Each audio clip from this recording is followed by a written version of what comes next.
सोनपुर जिले रे तथा यही पुण्य सहर रे जो जो देवादेवी माने भिन्न भिन्न मंदिर रे पूजा पाउछंती समस्तंकु गोटिए रूप रे प्रभु शिशु अनंतंक रूप रे प्रणाम जनाऊँची। आजिर अशांत विश्व देश राज्य प्रतिटी परिवार शुभकामना करुछि। सुवर्णपुर सोनपुर ये नाटी क्यों अनादि कालरू ये नाटी ये जिलाटी पाइछि। ये जिला तो बहुत परे हला किंतु मंदिर मालिनी सोनपुर ये कथा आमे अनेक दिनरू जानू जानिथिलु मध्य। एई सोनपुर जिला माटी रे केते थर केते प्रकार कार्यक्रम हेइति विशेष तो गीता आलोचना चक्र एठी अनुष्ठित हेइछि। सबुठारु स्मरणीय कथा हेउछि समग्र ओडिशा पई भारत पई सबुठारु पुरातन एवं सबुठारु अविस्मरणीय कथा होउछि एठी पाताली श्रीक्षेत्र अछंती।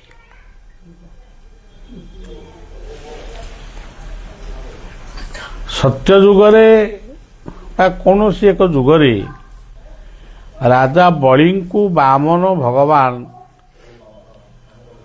पाताल को चापी दिले। से कथाटी आमे प्रमाण करि परिबा नहीं किंतु ताको तार भावार्थ आमे करिबा। पाताल पाताल कहले पाद तल,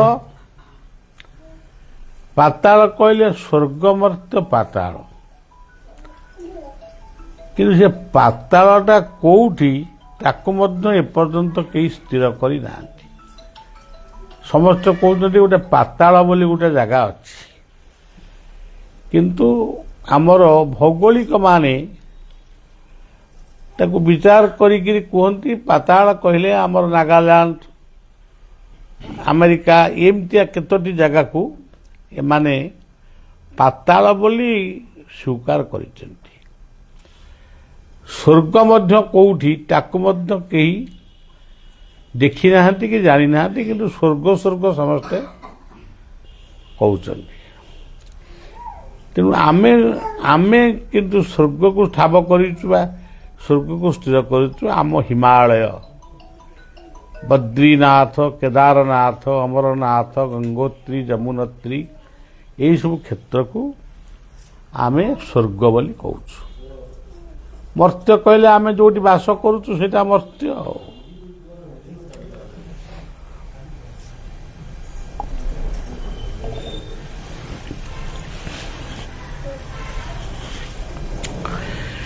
एठी गोटे नित्य नूतन कथा अच्छी जेतेबेले ओडिशा माटी को निर्दिष्ट संप्रदाय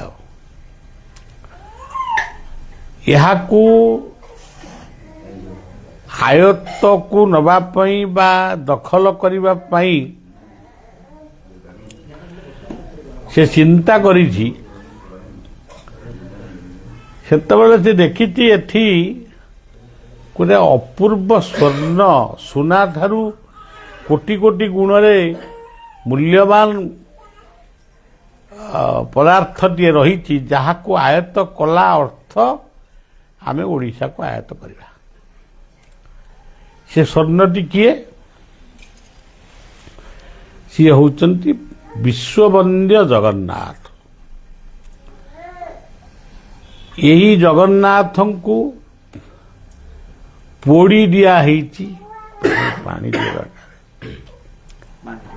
ଏଇ ଜଗନ୍ନାଥଙ୍କୁ ନିଆଁରେ ପୋଡ଼ି ଦିଆହେଇଛି, ସମୁଦ୍ରକୁ ଫିଙ୍ଗି ଦିଆହେଇଛି, ପାହାଡ଼ ପର୍ବତ ଗୁମ୍ଫାରେ ଲୁଚେଇ ରଖାହେଇଛି। ତଥାପି ସେମାନେ ଜଗନ୍ନାଥଙ୍କୁ ପାଇବା ପାଇଁ ସେ ବହୁ ଚେଷ୍ଟା କରିଛନ୍ତି, ମାନେ ପାଇବା ପାଇଁ ନୁହେଁ, ଅତ୍ୟାଚାର କରିବା ପାଇଁ। ସେତେବେଳେ ଏଇ ଅଞ୍ଚଳ, ଯେଉଁ ଅଞ୍ଚଳରେ ଆଜି ଆପଣମାନେ ଅଧିବାସୀ, ଏ ଓଡ଼ିଶାର ଏଇ ପଶ୍ଚିମାଞ୍ଚଳ ଥିଲା ଘଞ୍ଚ ଜଙ୍ଗଲ, ପାହାଡ଼ ପର୍ବତ ମଧ୍ୟରେ ଅବସ୍ଥିତ। ତେଣୁ ସେମାନେ ତାଙ୍କର ଜଗନ୍ନାଥଙ୍କୁ ଖୋଜୁଛନ୍ତି। ସେତେବେଳେ ଓଡ଼ିଶାର ରାଜା ଶୋଭନ ଦେବ ବୋଲି ଜଣେ ରାଜା ଥିଲେ।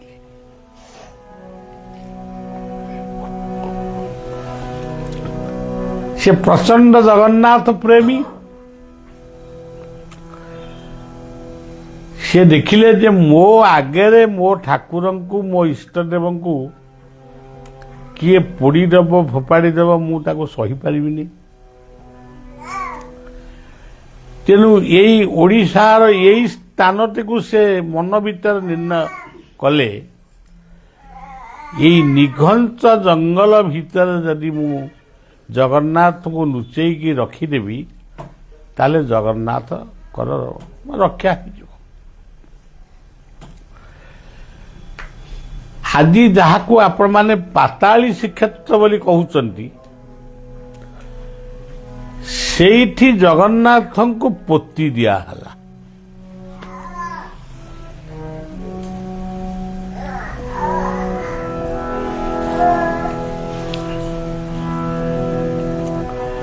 ପୋତି ଦିଆଯାଇ ତା ଉପରେ ଗୋଟେ ଗଛ ଲଗେଇଦେଲେ, ବରଗଛ। ଜଗନ୍ନାଥଙ୍କୁ ଖୋଜି ଖୋଜି ସେମାନେ ଫେରିଗଲେ। ଜଗନ୍ନାଥ ସିଏ ଜଗତର ନାଥ, ଜଗତ ଭିତରେ ମଧ୍ୟ ମାଟି ଉପରଟା ବି ଜଗତ ଭିତରେ ଅଛି, ମାଟି ତଳଟା ବି ଜଗତ ଭିତରେ ଅଛି। ତେଣୁ ତାଙ୍କୁ ମାଟି ଉପରଟା ଯେମିତି ଲାଗେ, ମାଟି ତଳଟା ବି ସେମିତି ଲାଗୁଥିବ। ସେ ରହିଗଲେ, କେହି କେହି କୁହନ୍ତି 120 ବର୍ଷ, ଆଉ କେହି କହନ୍ତି 108 ବର୍ଷ। ମୋଟାମୋଟି ଶତାଧିକ ବର୍ଷ ସେ ପାତାଳୀ ହେଇଗଲେ। ଯେତେବେଳେ ଶଙ୍କରାଚାର୍ଯ୍ୟ, କେରଳରେ ଜନ୍ମ ନେଇଥିବା ଶଙ୍କରାଚାର୍ଯ୍ୟ, ହିନ୍ଦୁ ଧର୍ମର ଜଣେ ରକ୍ଷକ, ବେଦର ଉଦ୍ଧାରକ, ଶଙ୍କରାଚାର୍ଯ୍ୟ ଯେତେବେଳେ ମାନେ ଭାରତ ଭ୍ରମଣ କଲେ, ସେତେବେଳେ ସେ ଜାଣିଲେ ଓଡ଼ିଶାରେ ବଙ୍ଗୋପସାଗର କୂଳରେ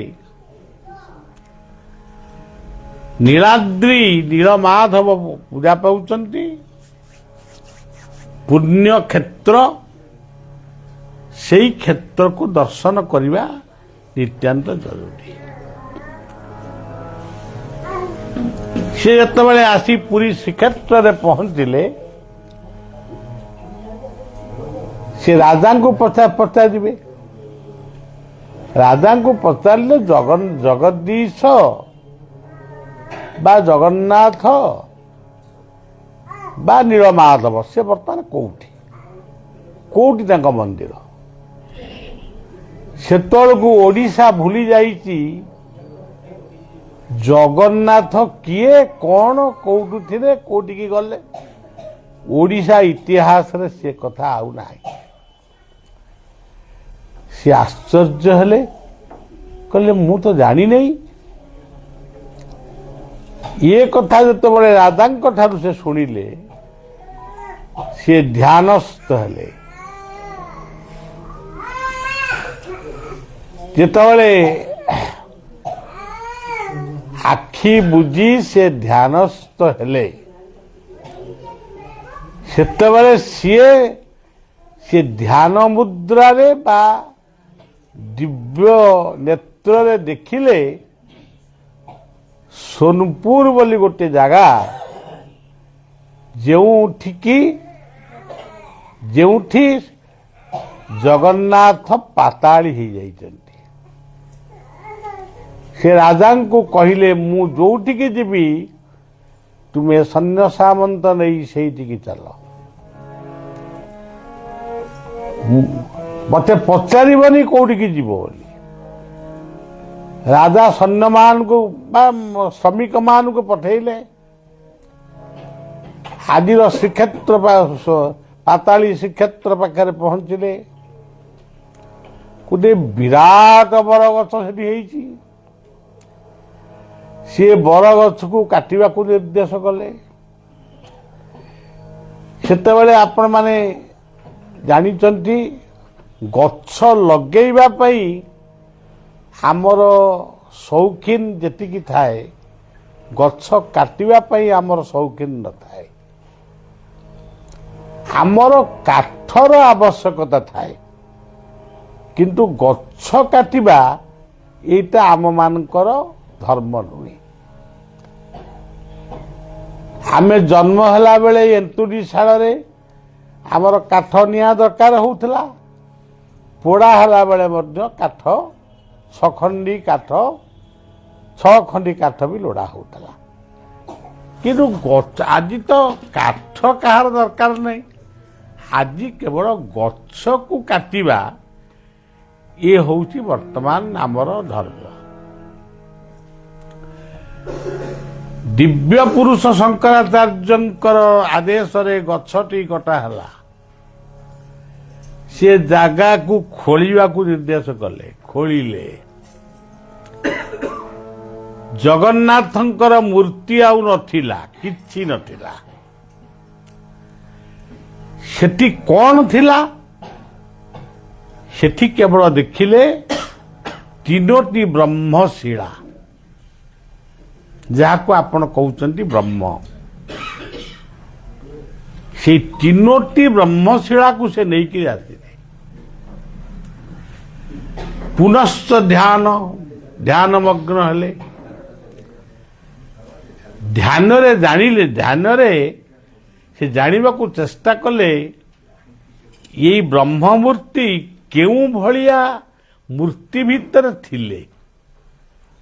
ସେ ମୂର୍ତ୍ତିକୁ ସେ ଧ୍ୟାନରେ ଦେଖିଲେ। ଆଜି ଯେଉଁ ମୂର୍ତ୍ତିକୁ ଆପଣମାନେ ଦେଖୁଛନ୍ତି, ଏକ ଆଖି ନୁହେଁ, ଏକ ସାକ୍ଷୀ ନୁହେଁ। ଜଣେ କହିଲେ ଖାଲି ହବନି, ଗୋଟେ ସାକ୍ଷୀ ଦରକାର, ଗୋଟେ ହଁ ମାରିବା ଲୋକ ଦରକାର। ଆମର ଯୋଉ ଲିଙ୍ଗରାଜ ମନ୍ଦିର, କେଦାର ଗୌରୀ ମନ୍ଦିର ଭୁବନେଶ୍ୱର ଅଛି, ସିଏ ମନ୍ଦିର ଭିତରେ ଗୋଟେ ପଥର ଶିଳାରେ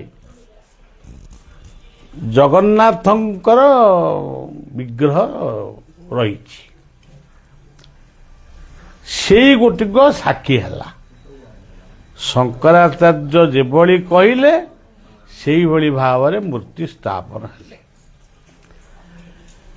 ଯେଉଁଠି ଆଜି ବଳଦେବଙ୍କୁ ଦେଖୁଛନ୍ତି ସେଇଠି ଥିଲେ ଶିବ। ସେଠି ବଳଭଦ୍ର ନଥିଲେ, ସେଠି ଶିବ ଥିଲେ। ଶିବ ସେଠି ବଳଭଦ୍ର ରୂପରେ ପୂଜା ପାଉଥିଲେ। ଯେଉଁଠି ଆପଣମାନେ ଆଜି ସୁଭଦ୍ରାଙ୍କୁ ଦେଖୁଛନ୍ତି ସେଠି ଥିଲେ ଦୁର୍ଗା। ସେଠି ଦୁର୍ଗା ସୁଭଦ୍ରାଙ୍କ ରୂପରେ ପୂଜା ପାଉଥିଲେ। ଏବଂ ଗୋଟିଏ ମୂର୍ତ୍ତି ଥିଲେ, ସିଏ ହେଉଛନ୍ତି ଜଗନ୍ନାଥ, ଯାହାଙ୍କୁ ଆପଣମାନେ ପତିତ ପାବନ ଦଧିବାମନ ଜଗନ୍ନାଥ ଜଗଦୀଶ ଭିନ୍ନ ଭିନ୍ନ ନାମରେ ସମ୍ବୋଧନ କରନ୍ତି। ସେଇ ଥିଲେ ଜଗନ୍ନାଥ। ତାହେଲେ ବହୁ ପରବର୍ତ୍ତୀ ସମୟରେ ବଳଦେବ ମୂର୍ତ୍ତି ରହିଲେ ଶିବଙ୍କ ପାଖରେ, ସୁଭଦ୍ରାଙ୍କ ମୂର୍ତ୍ତି ରହିଲେ ଦୁର୍ଗାଙ୍କ ପାଖରେ, ଜଗନ୍ନାଥଙ୍କ ମୂର୍ତ୍ତି ତ ଅଛନ୍ତି ଏବଂ ସୁଦର୍ଶନ ଚକ୍ର ତ ଅଛନ୍ତି। ଆଉ এইଭଳି ଭାବରେ ଜଗନ୍ନାଥ ସଂସ୍କୃତି ପୁଣି ପୁନରୁଦ୍ଧାର ହେଲା।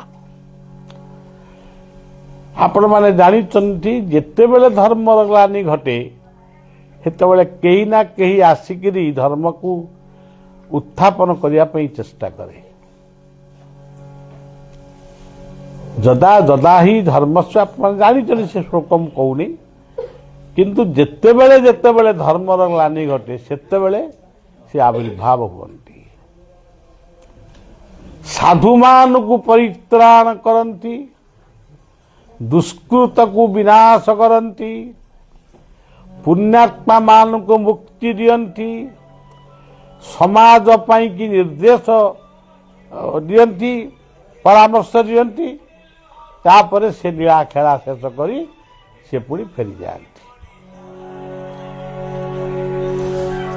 ତେଣୁ ଆଜି ସେଇ ଜଗନ୍ନାଥଙ୍କର ପାତାଳୀ ଶ୍ରୀକ୍ଷେତ୍ରର ସ୍ଥାନ ସୋନପୁର ଆଜି ଜିଲ୍ଲା ହେଇଛି। এই সোনপুর মাটিরে ଆମେ ପଦାର୍ପଣ କରିଛୁ ଏବଂ ଗୋଟେ ଯିବା ଆସିବା ରାସ୍ତାରେ ଆମେ କେତେ ଥର ଏ ସ୍ଥାନକୁ ଉପଭୋଗ କରିଛୁ।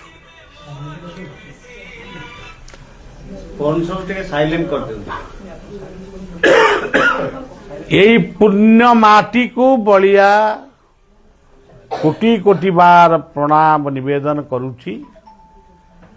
ସମସ୍ତଙ୍କର ମଙ୍ଗଳ ହଉ, ସମସ୍ତଙ୍କର ସଦବୁଦ୍ଧି ଉଦୟ ହଉ, ସଦଜ୍ଞାନ ଉଦୟ ହଉ। এই ଯେଉଁ ଜଗନ୍ନାଥ, এই ଚାରୋଟି ଅକ୍ଷରରେ ରହିଛି ସମଗ୍ର ଜଗତ। জয়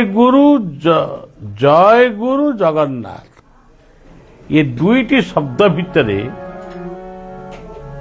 ବହୁ ତତ୍ତ୍ୱ ଅଛି। ତାକୁ ଖୋଜିବା ଲୋଡ଼ିବା ନିତ୍ୟାନ୍ତ ଜରୁରୀ। ଆପଣମାନେ ଆଜି ବଳିଆ ଆସିଛି ବୋଲି ଆପଣମାନେ ଏକତ୍ର ହେଇଛନ୍ତି।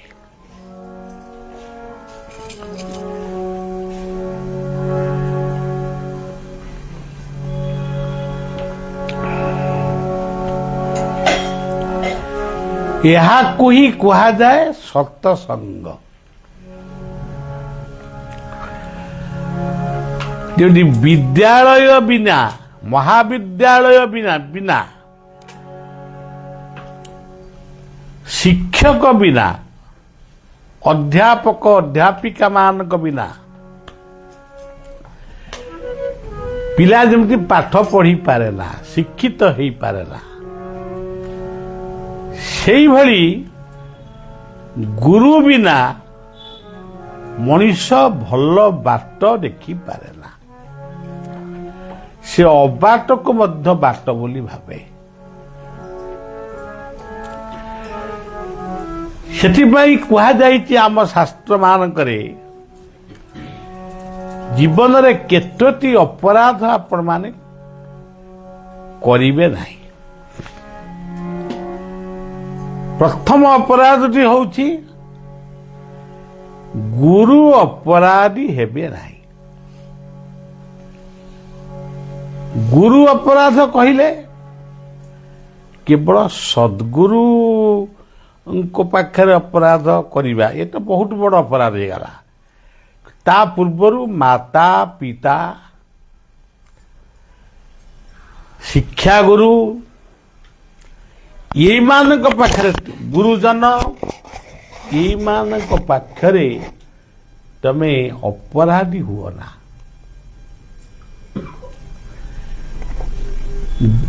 ଜୀବନରେ ମୁଁ ସଂକଳ୍ପ ନେବା ଦରକାର, ମୁଁ ଗୁରୁ ଅପରାଧୀ ହେବି ନାହିଁ, ମୁଁ ନାମ ଅପରାଧୀ ହେବି ନାହିଁ। ଅର୍ଥାତ ମୁଁ ଯେଉଁ ମନ୍ତ୍ରରେ ମୋ ପ୍ରଭୁଙ୍କୁ ଡାକୁଛି ସେ ମନ୍ତ୍ରକୁ ମୁଁ ନିନ୍ଦା କରିବି ନାହିଁ, ଇଏ ଗୋଟିଏ ଅର୍ଥ। ଆଉ ଗୋଟିଏ ଅର୍ଥ, ମୋ ନାମରେ କଳଙ୍କ ଲାଗିବ ନାହିଁ। ମୋତେ କେହି ଚୋର କହିବେ ନାହିଁ, କେହି ମଦ୍ୟପ କହିବେ ନାହିଁ, କେହି ଖଣ୍ଟ କହିବେ ନାହିଁ, କେହି ମିଥ୍ୟାବାଦୀ କହିବେ ନାହିଁ, କେହି ଲମ୍ପଟ କହିବେ ନାହିଁ। ମୋ ନାଁ ଶୁଣିଲେ ଜଣେ ଖୁସି ହବ। ତେଣୁ ମୁଁ ନାମ ଅପରାଧୀ ହେବି ନାହିଁ। ମୁଁ ଗୁରୁ ଅପରାଧୀ ହେବି ନାହିଁ, ମୁଁ ନାମ ଅପରାଧୀ ହେବି ନାହିଁ, ମୁଁ ସେବା ଅପରାଧୀ ହେବି ନାହିଁ। ମନେ କରାଯାଉ ମୁଁ ଚାକିରି କରିଛି, ଲାଞ୍ଚ ନେଲେ ଚାକିରି କରିବ। ମୁଁ ଲାଞ୍ଚ ନେଇ ପରକୁ ଦୁଃଖ ଦେଇ ମୁଁ ଚାକିରି କରିଛି, ଦରମା ପାଉଛି £1,00,000, କିନ୍ତୁ 3 ଲକ୍ଷ ଟଙ୍କା କେମିତି ରୋଜଗାର କରିବି ମୁଁ ସେଥିପାଇଁ ବ୍ୟସ୍ତ। ଏମିତି ଯେଉଁ ବର୍ତ୍ତମାନ ଆପଣମାନେ ଟିଭି ପରଦାରେ ଦେଖୁଛନ୍ତି, ମୁଁ ସେବା ଅପରାଧୀ ହେବି ନାହିଁ। Service is God, serve is God. ଯଦି ତମେ ସେବା ଅପରାଧୀ, ତମେ ଠାକୁର ଘରେ ଘଣ୍ଟା ଘଣ୍ଟା ଧରି ପଶିକି ଯଦି ପୂଜା କରିବ, ଠାକୁର ସେ ପୂଜାକୁ ଜମା ଗ୍ରହଣ କରିବେ ନାହିଁ। Service is just like worship of God. ସେବା ହିଁ ଠାକୁରଙ୍କର ପୂଜା। ଆଉ ତୁମେ ଠାକୁର ପୂଜା କରିବ, ସେବା ଅପରାଧ କରିବ। ଗୋଟିଏ ବ୍ରାହ୍ମଣ ସେ ପୂଜା କରୁଥିଲା, ରାଜା ଯୋଉଦିନ ଆସନ୍ତି ତାଙ୍କ ପୂଜା ଦେଖିବା ପାଇଁ, ସେଇଦିନ ଭାତ ଡାଲି ତରକାରୀ ସବୁ କରି ସୁନ୍ଦର ସୁନ୍ଦର, ରାଜା ଯୋଉଦିନ ନ ଆସନ୍ତି ଡାଲି ଚାଉଳକୁ ଧରି ଘରକୁ ପଳଉଥିଲେ। ଯେତେବେଳେ ତାଙ୍କର ମୃତ୍ୟୁ ହେଲା, ସେ ଯାଇକି ପହଞ୍ଚିଲେ ଗୋଟେ ବୈକୁଣ୍ଠରେ କି କୋଉଠି ଗୋଟେ ପହଞ୍ଚିଲେ, ତାଙ୍କୁ ଗୋଟେ ଆସନ ଦିଆହେଲା, ବସିଲେ। ତାଙ୍କରି ବାଟ ଦେଇକିରି ଖାଲି ଯିବା ଆସିବା କଲେ, ମାନେ ମହ ହେଇ ବାସୁଥିବା ପ୍ରସାଦକୁ ଧରି ଏମିତି ଯାଉଛନ୍ତି, ଆଉଛନ୍ତି, ଯାଉଛନ୍ତି, ଆଉଛନ୍ତି, ତାକୁ କେହି ଖାଇବାକୁ ଦଉନାହାନ୍ତି। ସେ ଦିନେ ପଚାରିଲା, 2-3 ଦିନ ପରେ ପଚାରିଲା ଯେ ଆପଣମାନେ ଇଏ ପ୍ରସାଦ ନେଇ କୁଆଡ଼େ ଯାଉଛନ୍ତି? ନା ଅମୁକ ଜାଗାକୁ, ଅମୁକ ଜାଗାକୁ, ଅମୁକ। ମୋ ପାଇଁ ମୋ ନାଁଟା କ'ଣ ଲେଖା ହେଇଯାଇଛି? ନା ହଁ ଲେଖା ହେଇଛି, କିନ୍ତୁ ଲେଖା ହେଇଛି ଆପଣ ଦେଇନାହାନ୍ତି। ତୁମେ ଆପଣଙ୍କୁ ଦବ କିଏ? ଆପଣ ଠାକୁରଙ୍କୁ ଉପାସ ରଖିଛନ୍ତି ବା ନୈବେଦ୍ୟ ଦେଇନାହାନ୍ତି। ଠାକୁର ତ ଖାଆନ୍ତି ନାହିଁ, ଆପଣ ଅର୍ପଣ କରନ୍ତି। ଆପଣ ଠାକୁରଙ୍କୁ ତ ଅର୍ପଣ କରିନାହାନ୍ତି, ତେଣୁ ଆପଣଙ୍କୁ କିଏ ଅର୍ପଣ କରିବ? ସେଇଠି କାନ ମୋଡ଼ି କ୍ଷମା ଭିକ୍ଷା କଲେ, ପ୍ରଭୁ ମୁଁ ଜୀବନରେ ବହୁତ ବଡ଼ ଭୁଲ କରିଛି, ମୋତେ ଆଉ ଥରେ ବ୍ରାହ୍ମଣ ପରିବାରରେ ଜନ୍ମ ଦିଅନ୍ତୁ, ଆଉ ଥରେ ମୋତେ ସେବାର ସୁଯୋଗ ଦିଅନ୍ତୁ। ମୁଁ ସେଇ ସେବା କରି ପୁଣି ଆପଣଙ୍କ ନିକଟକୁ ବା ଆପଣଙ୍କ ପଦାବ୍ଦକୁ ଫେରିଆସିବି। ସେକୁ ଭାଗବତ କେତେ ସୁନ୍ଦର ଭାବରେ କହିଲେ, ସେବା କାଫନ୍ୟ ଭକ୍ତି ବଳେ କିବା ଅସାଧ୍ୟ ମହି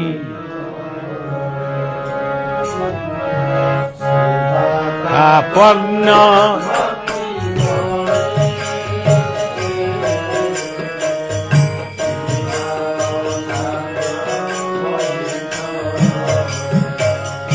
সেবা কাফন্য ভক্তি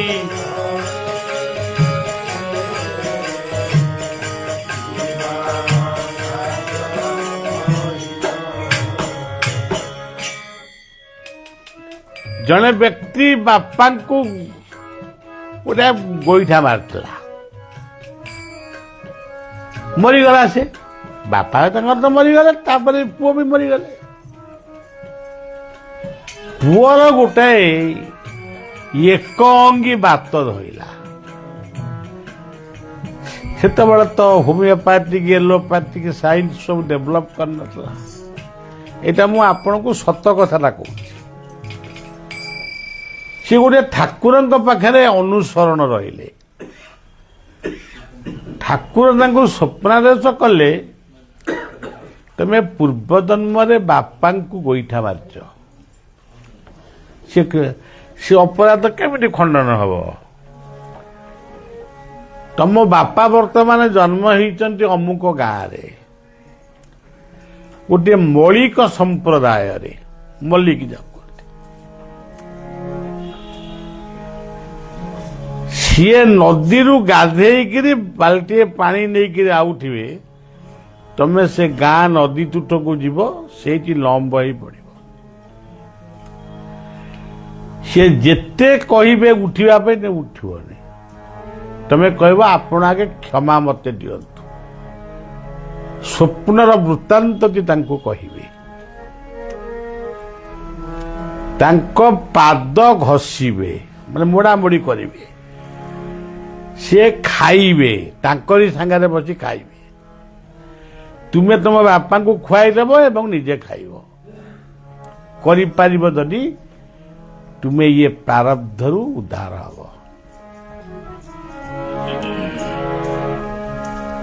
ଇଏ ଗୋଟେ ସ୍ୱପ୍ନର କଥା, ମୋର ସ୍ୱପ୍ନର କଥା ନୁହେଁ, ଏଇଟା ସତ୍ୟ କଥା।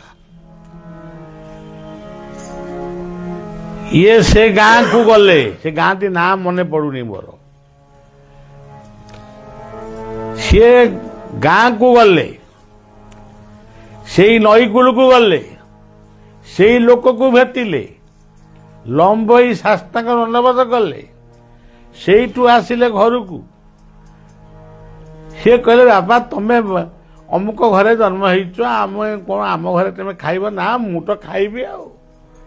ତାଙ୍କରି ସାଙ୍ଗରେ ଖାଇଲେ, ତାଙ୍କୁ ଟିକେ ଦି ଗୁଣ୍ଡା ପଖାଳ ଭାତ ଖୁଆଇଦେଲେ, ନିଜେ ବି ଖାଇଲେ। ଖାଇସାରିବା ପରେ ତାଙ୍କ ଗୋଡ଼କୁ ସେ ମୋଡ଼ିଲେ, ପାଦ ଧୋଇ ନେଇ ମୁଣ୍ଡରେ ମାଇଲେ।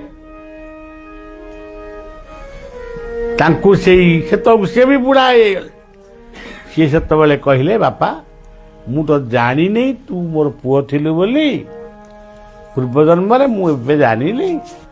ଯଦି ବି ମୁଁ ତୋର ବାପା ହେଇଥିବି ପୂର୍ବଜନ୍ମରେ, ତାହେଲେ ମୁଁ ତତେ କ୍ଷମା ଦଉଛି। ମୁଁ ସେଇ ପ୍ରଭୁଙ୍କୁ ପ୍ରାର୍ଥନା କରୁଛି ତତେ ରୋଗମୁକ୍ତ କରନ୍ତୁ। ଗୁରୁ ବିନେ ମୁକ୍ତି ନା, ନାମ ବିନେ ସାଧନ। गुरु बिने मुक्ति ना, नाम बिने साधन। गुरु बिने मुक्ति ना, नाम बिने साधन। गुरु बिने मुक्ति ना, नाम बिने। गुरु बिने मुक्ति ना, नाम बिने साधन। गुरु बिने मुक्ति ना, नाम बिने। नाम बिने साधन। गुरु बिने मुक्ति ना, नाम बिने। नाम बिने साधन। नाम बिने साधन।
ହେବା କାପନ୍ନ ଭକ୍ତି ବଳେ କିବା ଅସାଧ୍ୟ ବହି ତଳେ। ସଜ୍ଜନ ଏମିତି କଣ ଦୁନିଆରେ ଗୋଟେ ଲୋକ ଅଛି ତା ଜୀବନରେ ଅପରାଧ ସେ କରିନି? ସେମିତି ଲୋକ ମିଳିବେନି। କାହାର କିଛି ନା କିଛି ଅପରାଧ ଅଛି। କିଏ ଗୋଟେ ମିଛ କହିଥିବ। ମାନେ ବର୍ତ୍ତମାନ ଆପଣ ଦେଖନ୍ତୁ, ଆପଣ ନିଜେ ଭାବନ୍ତୁ ଆମେ କେତେ ଅପରାଧୀ, ତାର ହିସାବ ବି ନାହିଁ। କୃପାମୟ ଦୟାମୟ ଦୟା କରିକିରି ଆମକୁ ସେ ଅପରାଧରୁ ବିମୁକ୍ତ କରୁଛନ୍ତି। କାରଣ ମା ତମକୁ ଗାଳି ଦିଏ କି ବାପା ତମକୁ ଶାସନ କରେ, ତମେ ଯଦି ଦିନେ ମାକୁ ଗାଳି ଦିଅ କି ବାପାକୁ ଗାଳି ଦିଅ, ସେ ଟିକେ ମନ ଦୁଃଖ କରନ୍ତି, କିନ୍ତୁ ତମର ଅମଙ୍ଗଳ ଚିନ୍ତା ସେ କରନ୍ତି ନାହିଁ। ସେ କହନ୍ତି ହଉ ପୁଅଟା କହିଲା କହିଲା ଆଉ କଣ। ମୁଁ ଗୋଟେ ଟିଭିରେ ଥରେ ଦେଖୁଥିଲି, ଗୋଟେ ମାକୁ ଯୋଉ ଯା ପୁଅ ମାରୁଥାଏ ତାକୁ କଣ ଗୋଟେ କିଏ ଗୋଟେ ଏମିତି କଣ ଫଟୋ ଉଠେଇକିରି ପୋଲିସକି ଡାକିଲେ, ପୁଲିସ ଆଇଲେ, ମାକୁ ଯାଇ ପଚାରିଲେ ତୋ ପୁଅକୁ ଆମେ ଆରେଷ୍ଟ କଲୁ, ତୁ ଖୁସି ତ? ସିଏ କିନ୍ତୁ କହିଲେ ବାପା ଛୁଆଟା କଣ କଲା ତାକୁ ଛାଡ଼ି ଦିଅ। ତେଣୁ ନାମ ବିନେ ସାଧନ ନାହିଁ, ଗୁରୁ ବିନେ ମୁକ୍ତି ନାହିଁ। हे गुरु तुम्हें मंगलमय, तुम बिना शांति नहीं।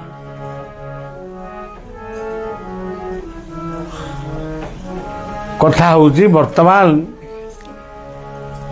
आमे एमिटी कौन लोक आमे गोटे किए हेजु आम भितरे बिल्कुल। अच्छा वर्तमान आप निजको हिसाब करंतु, आमे गोटे जीवन रे केते कुकुड़ा आगे मारुचु आमे के सेटा को देखिलु। आप निजे भावतु केते कुकुड़ा जीवन रे आमे माने एमती मोड़ी लणु, केते छेली को एमती हानि लणु, केते मेंढा को हानि लणु। आमे सिना गो हत्या करू नहीं, पृथ्वी रे केते गोमाता हणा खाउछंती आप निजे भावंतु।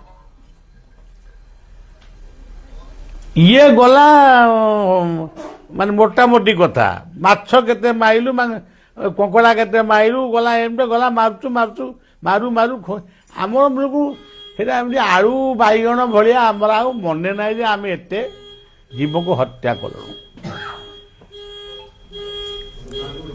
एई सोनपुर जिलार, एई बौद्ध जिलार, एई ओडिशार पश्चिमांचलर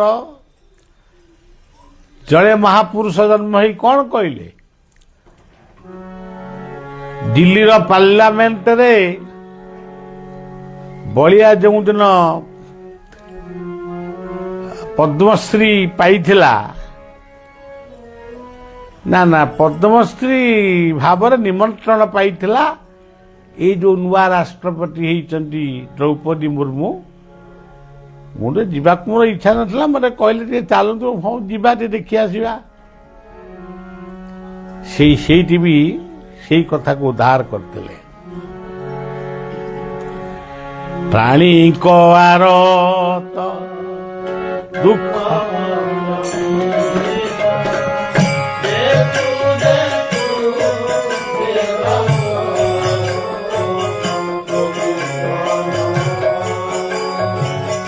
और के पड़ी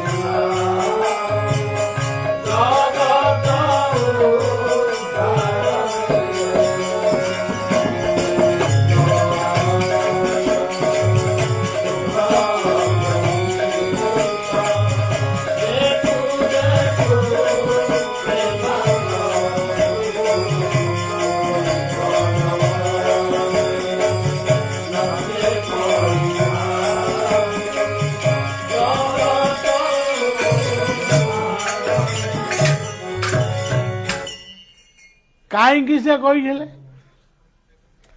ସେ କଥାକୁ ମାନିଲେ କେତେ ଜଣ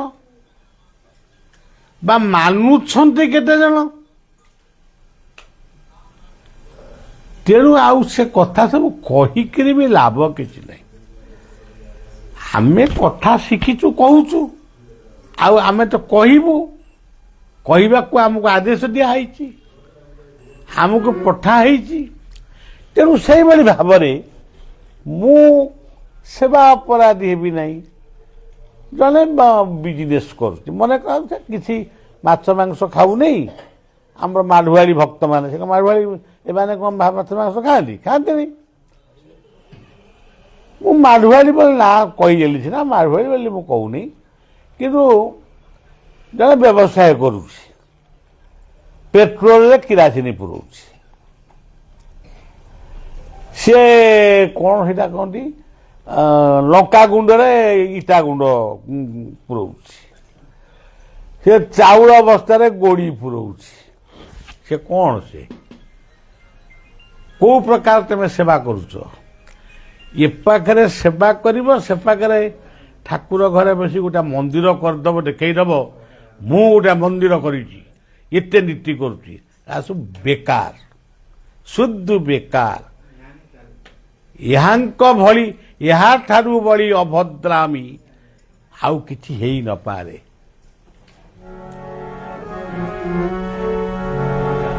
ତେଣୁ ଜଗନ୍ନାଥ ଯୋଉ ଶବ୍ଦଟି, ପ୍ରଥମ ଶବ୍ଦଟି ହଉଛି ଜୟ ଗୁରୁ, ଜୟ ଗୁରୁ, ଜୟ ଗୁରୁ ବୋଲରେ, ଜୟ ଗୁରୁ।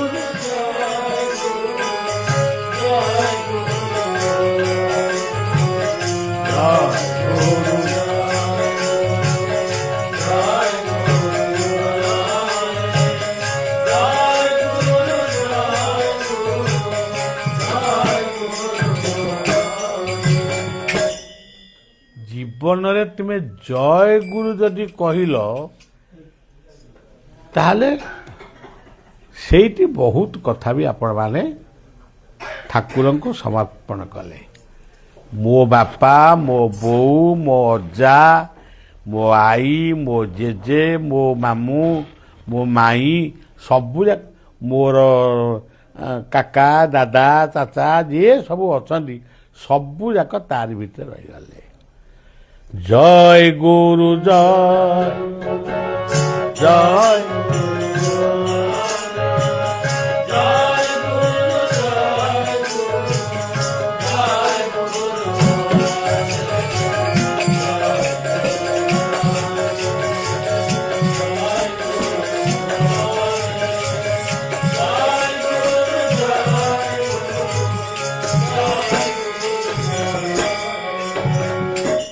ଇଏ ହଉଛି ପ୍ରଥମ ଅକ୍ଷର ଜ। ତାପରେ ଆସିଲା ଗ। ଗଟି କ'ଣ? ଗୋବିନ୍ଦ, ଗୋବିନ୍ଦ, ଗୋବିନ୍ଦ।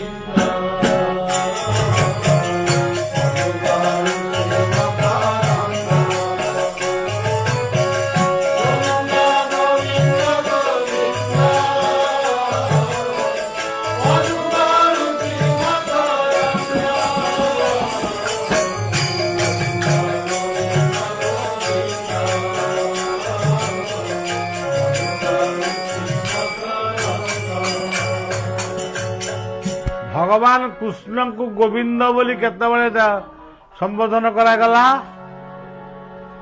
ଭାଗବତର କଥା, ପ୍ରାକୃତିକ ବିପର୍ଯ୍ୟୟ ବେଳେ ମେଘ 7 ଦିନ ବର୍ଷିଲା, ଗାଈ ଗୋରୁ ସବୁ ନେଇକିରି ଭଗବାନ କୃଷ୍ଣ ଗୋପୀ ଗୋପାଳ ମାନଙ୍କୁ ସବୁ ନେଇକିରି ଗୋବର୍ଦ୍ଧନ ପାହାଡ଼ ତଳେ ତାଙ୍କୁ ଗୋଟେ ଜାଗାରେ ରଖିଲେ। ଆଉ ଏଇ ଯୋଉ କାଣି ଆଙ୍ଗୁଠିରେ ଗୋବର୍ଦ୍ଧନ ଉଠେଇଲେ, ସେଗୁଡ଼ାକ ବଳିଆ କହେନି, ମୋତେ ଏଗୁଡ଼ା କହି ଆସେନି, ମାନେ ମୋଟାମୋଟି ସ୍ଥାନ ଦେଲେ। 7 ଦିନ ଯେମିତି ପାଇଲା, ମେଘ ଛାଡ଼ିଗଲା, ହଉ ଚାଲ ଘରକୁ ଚାଲ, ଯିବା ଆପଣଙ୍କ ରୋଷେଇବାସ କରିବା, କି କାଠ ଫାତ ଯଦି ପଡ଼ିଥିବ ତାକୁ ଛଟା ଫଟା କରିକି ରହିବା। ଆଉ କ'ଣ, ସେତିକି ବେଳେ ଇନ୍ଦ୍ର ଗୋବିନ୍ଦ ନାମ ଦେଲା,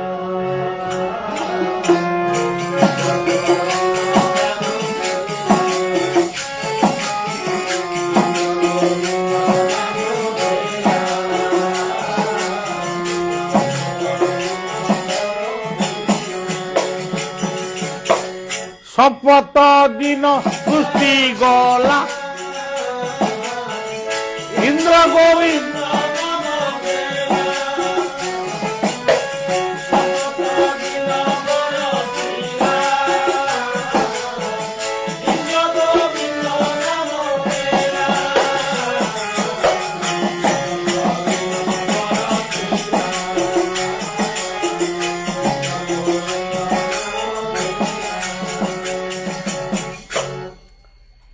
ତେଣୁ ଇଏ ଗଟି କଣ ଆମକୁ ଶିଖେଇଲା?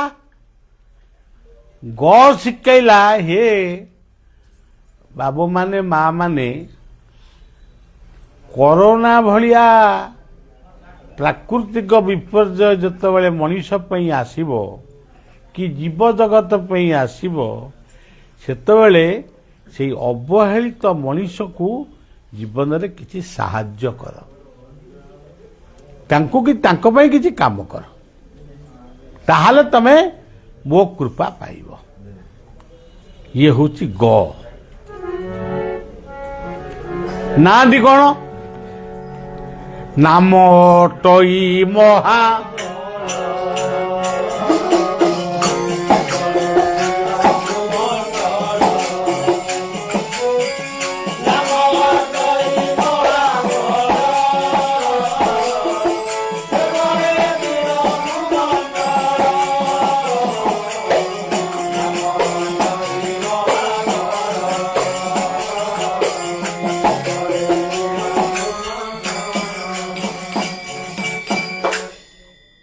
ବାପାକୁ ବାପା ବୋଲି ଡାକ। ଇଂରାଜୀ ମାନେ ଡାଡି ଡାକୁଛନ୍ତି ବୋଲି ତମେ ଡାକିବ ଡାଡି। ମାକୁ ମା ବୋଲି ଡାକ, ବୋଉକୁ ବୋଉ ବୋଲି ଡାକ। ଇଂରାଜୀ ମାନେ ମମି ମମ କହୁଛନ୍ତି ବୋଲି ତମେ କହିବ। ଆଚ୍ଛା, ତମେ ନମସ୍କାର ବୋଲି କହିବ, ପ୍ରଣାମ କହିବ, good morning, good night, good noon, good afternoon, ଏ କଥା ତମକୁ କିଏ ଶିଖେଇଥିଲା? କୋଉ ତମ ଶାସ୍ତ୍ରରେ ଅଛି? ଯେଉଁଠି ଅଛି ସେଠି ସେ କୁହନ୍ତୁ। ସେମାନେ ନମସ୍କାର କହିଲେଣି, ତମେ କିନ୍ତୁ ଗୁଡ୍ ମର୍ଣ୍ଣିଂ କହୁଛ।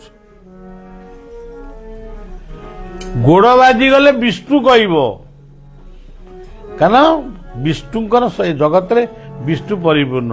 ଆଉ ସେମାନେ ତାଙ୍କର ଗୋଡ ବାଜିଗଲେ ସରି କହିବେ, ତମେ କହୁଛ ସରି। ବିଷ୍ଣୁ କହୁନା ତ। ସେଇଭଳି ଭାବରେ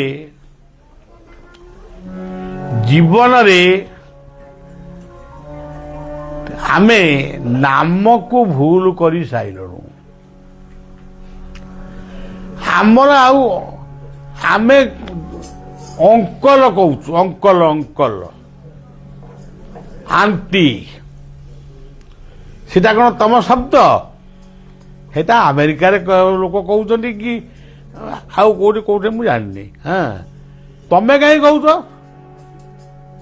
ତମେ କକା କହୁନା, କକେଇ କହୁନା, ଦାଦା କହୁନା, ଆଣ୍ଟି ଏ କଣ ଖୁଡି କହୁନା, ସାନ ବୋଉ ବୋଲି କହୁନା, ମଝିଆ ବୋଉ ବୋଲି କହୁନା, ଆଣ୍ଟି ଅଙ୍କଲ କହୁଛ।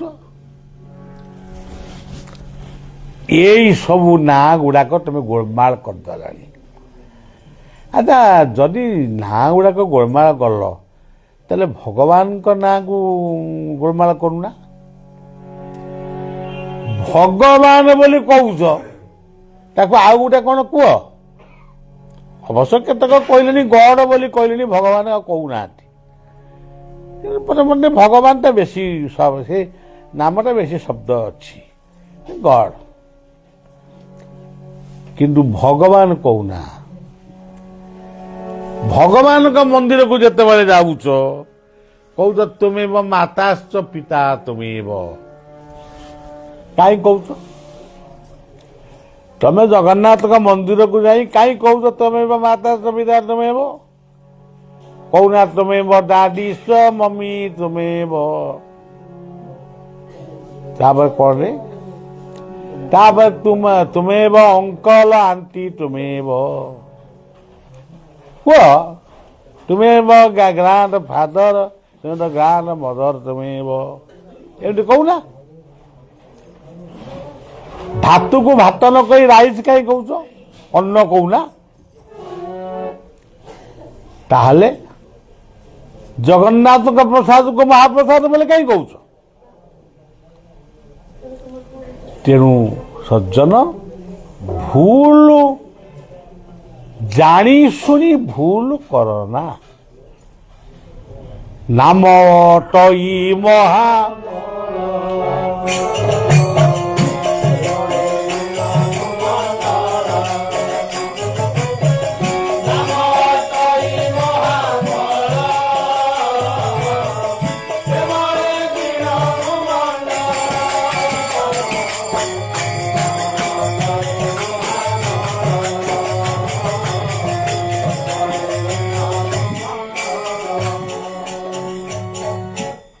ଆପଣମାନେ କହିବେ ଆମେ ସୀତାରାମ କହିଲେ ମୁକ୍ତି ହବୁ, ରାଧେଶ୍ୟାମ କହିଲେ ମୁକ୍ତି ହବୁ, ବାପା ବୋଉ କହିଲେ କଣ ମୁକ୍ତି ହବୁ?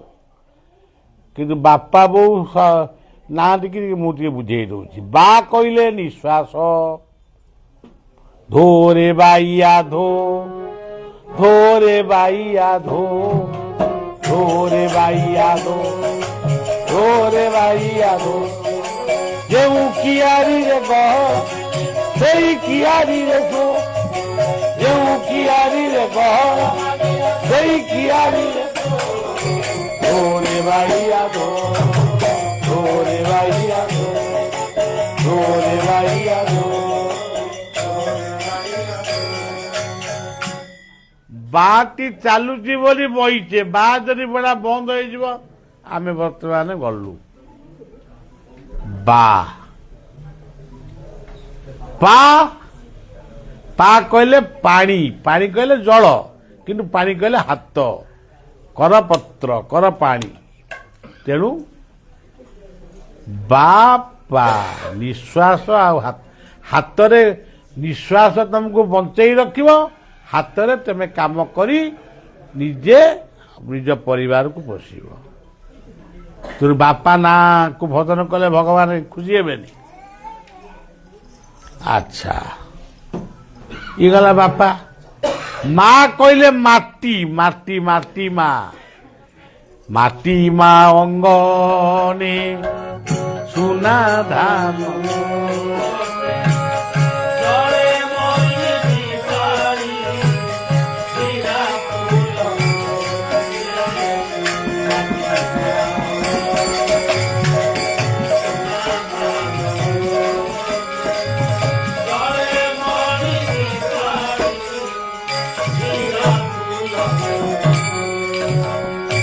ଖାଇବାକୁ ଦଉଛି କିଏ? ମାଟି ମା।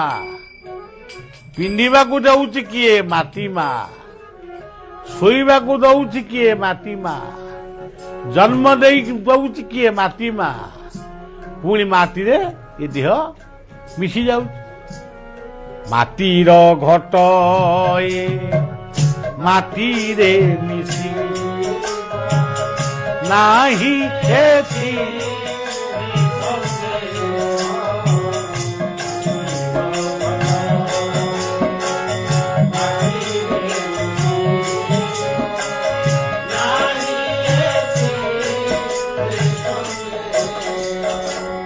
পর উপকা এ ঘট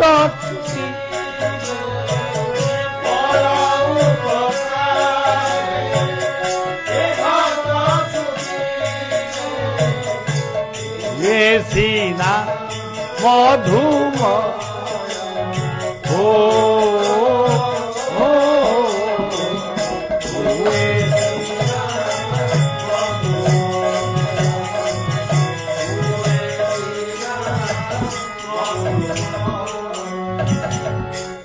ଏଇ ତ ହେଲା ବାପା ମା।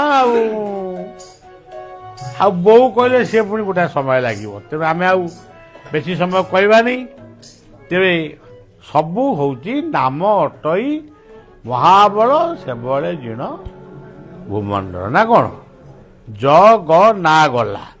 ଥଟି କଣ? ଥକା ମନ ଚାଲ ଥକା ଥକା ମନ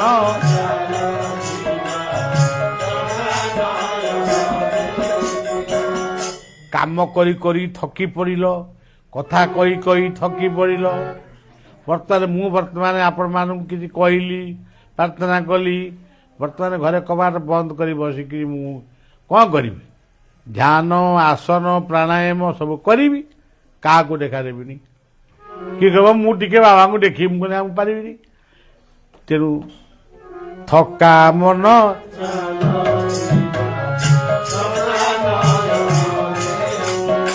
ଆଉ ଥକା ମନ ଚାଲ ଯିବା, ଚାହା ଦୋକାନରେ ପିଇବା, ମଦ ଦୋକାନରେ ପଶିବା, ଗୁଲି ଖଟି ଗପିବା କୋଉ ଲେଖା ହେଇଛି?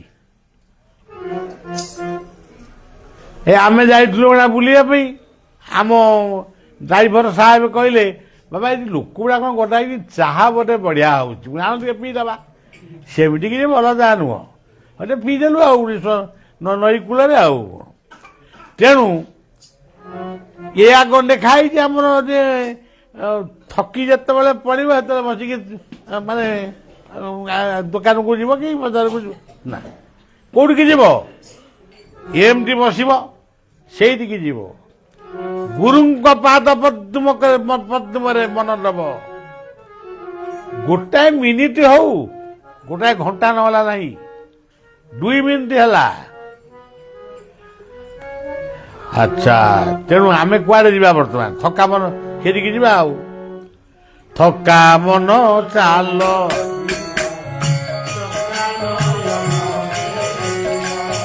ଥକା ମନ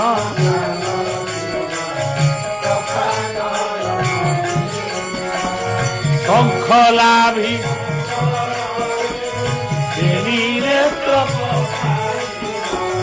ଶଙ୍ଖଲାଭି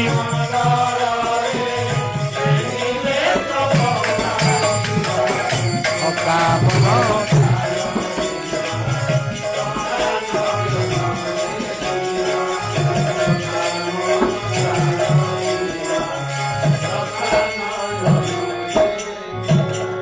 ବାଟରେ ବାଟ ମଙ୍ଗଳ ଦେଖିବା ଅଥର, ବାଟରେ ବାଟ ମଙ୍ଗଳ ଦେଖିବା ପାଞ୍ଚ ମନ କରିବେ ନରେନ୍ଦ୍ର ସ୍ନାନ,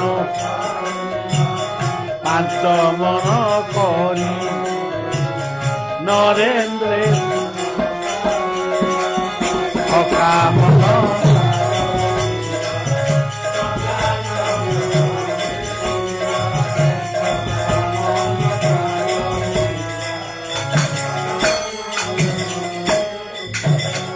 ପହଞ୍ଚିବା ବଡ଼ ଦାଣ୍ଡେ ସେରେଣୁ ପାଇବା, ପହଞ୍ଚିବା ବଡ଼ ଦାଣ୍ଡେ ସେରେଣୁ ପାଇବା, ଛତା ତଳେ ରହି ସାଧୁଙ୍କ ସେବା, ସାଧୁଙ୍କ ସେବା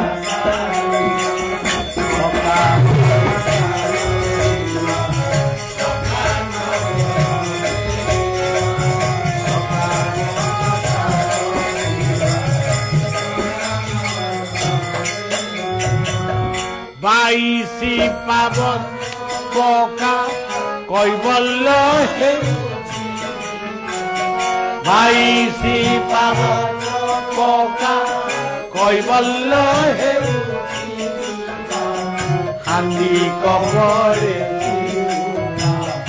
মনোরঞ্জা, হান্দি কবরে মনোরঞ্জা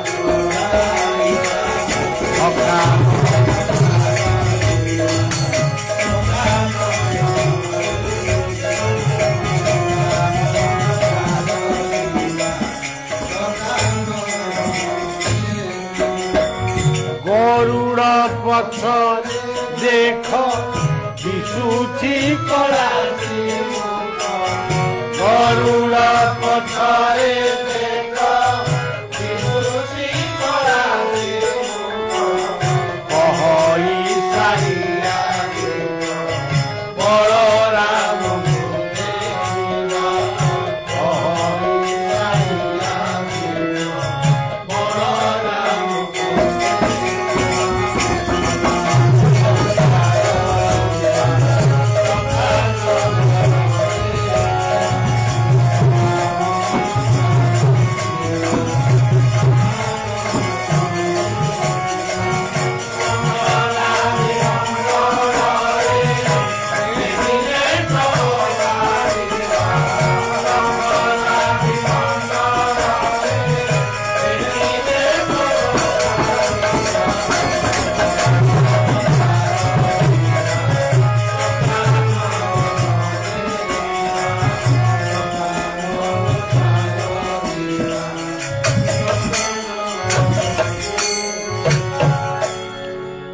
ସେଇ ଜଗନ୍ନାଥଙ୍କର ଅଦ୍ୱିତୀୟ କ୍ଷେତ୍ର ହେଉଛି ପାତାଳି ଶ୍ରୀକ୍ଷେତ୍ର ସୋନପୁର।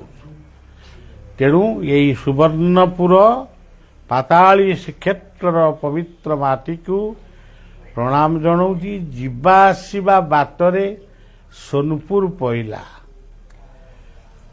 ଆମ ଡାକ୍ତର ବାବୁ କହିଲେ, ଆମର ସଞ୍ଜୟ ବାବୁ କହିଲେ, ଥରେ କହିଲେନି 2-3 ଥର କହିଲେ ବାବା ଯାଉଛନ୍ତି, ବର୍ଷେରୁ ଅଧିକ ହେଲାଣି, ଆଉ ଟିକେ ଗୋଟାଏ ଦିନ ହେଲେ ବି ଗୋଟେ ରହନ୍ତୁ କ'ଣ। କହିଲେ ଆଚ୍ଛା ହଉ ତାହେଲେ ଯିବା ଆଉ। ଏମିତି ଭାବୁଥିଲି, ଯାହା ହଉ ଗୋଟେ ସୁଯୋଗ ମିଳିଲା। ସୋନପୁର ମାଟି